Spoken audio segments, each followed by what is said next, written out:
actually curious. Right? Like no one went to school for partner marketing. How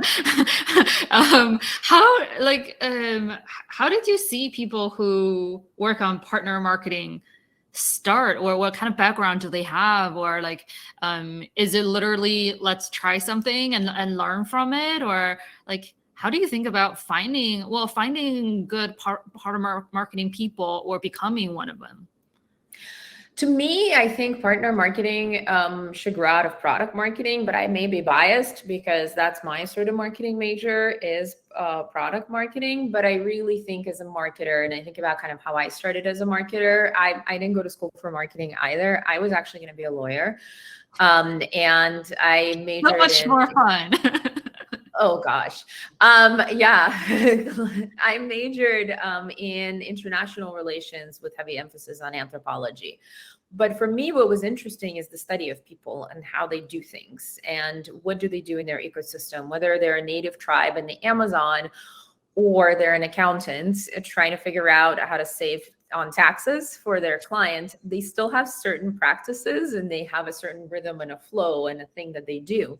And so if you've observed them in the wild or in their QuickBooks, right, where they do the things, you learn things about their flow. You learn things about how they ingest information, what they respond to.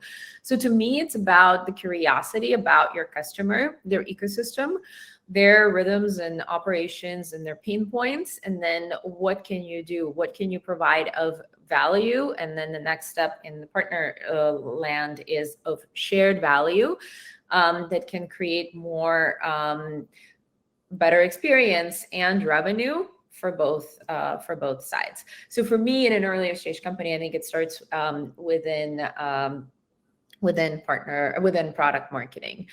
But at Guideline, partner marketing was established before I joined because the founders actually had the insight of partnering with Gusto early on, and the two companies sort of grew together. So I think it actually goes back to the founders really deeply understanding their customer. Also, again, being super curious about what their customer does and what their pain points are, and then thinking about what they can do around that customer. Both Guideline and Gusto sort of grew together. They had an exclusive partnership for Guideline to be the exclusive partner for a long time to Gusto and their end customers. And actually the early Guideline customers didn't know that they were Guideline customers. They actually thought they were getting a Gusto retirement plan because the two were so intertwined. They were like, cool, I signed up for payroll. I ran my payroll. Okay, now I'm going to click a button here. I'm going to go do retirement. Cool, I got that set up and the integration is seamless and I can just do both and I'm good. So I think that's the genius really in it is always goes back to understanding your customer and then creating as easy of an experience and a process for them and a shared value for you and your partner.